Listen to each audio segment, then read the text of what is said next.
thanks for staying with us for all 10 technology predictions. Give yourself a hand. Woo! And listen to these clowns for 9 predictions. Yes. So we're moving into our 10th prediction. I'm Hainan. I'm David. We're both with Optimal Networks, and we had 10 lovely predictions for technology for this upcoming year, and we are on the 10th, which is that the gap between consumer technology and business technology is going to continue to grow wider and wider. So I wake up in the morning, I'm walking through my house, I'm talking to Alexa, asking her the weather, I'm looking at my fridge and talking to my fridge and seeing if I can order stuff to be delivered to my house later on in the day, and then I pop into my Tesla and have it drive me to the office.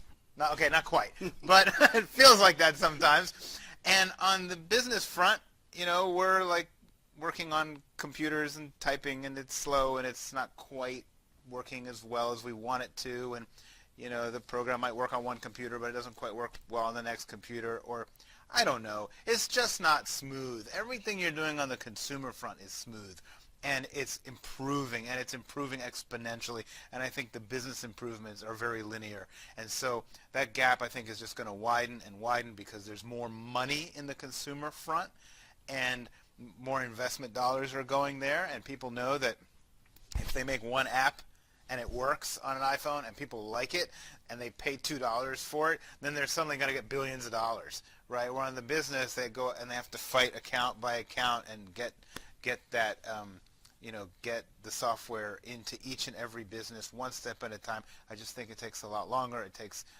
more money. It's more difficult to do, and I just think that people are going to go where the money is, and consumer technology is going to continue to get smoother and smoother and better, and business technology will continue to improve, just a lot slower, and I think people are going to be kind of torn because it's so easy to use technology at home and relatively difficult at work.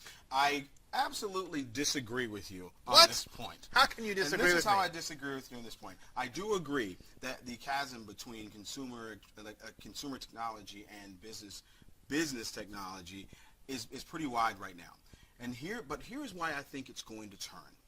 There will become a tipping point at which consumers are so used to the ease of technology in their home life that they will begin to demand it in the business world.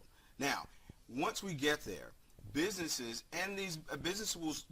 will start to try to figure out, how do I leverage some of this technology for myself? It already exists in some forms in some of the if you're like, remember Walmart, they would have an app and it would help your warehouse. It would tell you when you're low on a particular item, and it will automatically order this item for you. Or if you go into the office now, where you had a video conferencing room, but now everyone's using Zoom. So I think there will come a point where the consumers themselves, who are now working in these businesses, will demand that we have the same ease of use on my business side applications that I do at home, because I don't like being not productive coming to work. I like being productive. But you could demand and demand and demand, and if the money's not there and people can't do it and the applications aren't there, it's not going to happen. All right, and so here's my prediction. This is going to come in a wave, and once it comes, the money is actually going to be there. So if I have 100 people who are demanding that I somehow make it easier for them to order office supplies, I'm going to figure out how to order office supplies and make it a lot more efficient. We just haven't reached that tipping point yet, and people are just now slightly annoyed, and some people just kind of shrug it off. But I think millennials are the key here.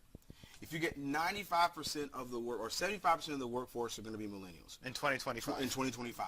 Who expect that their work technology and their consumer side of technology work the same, as seamless.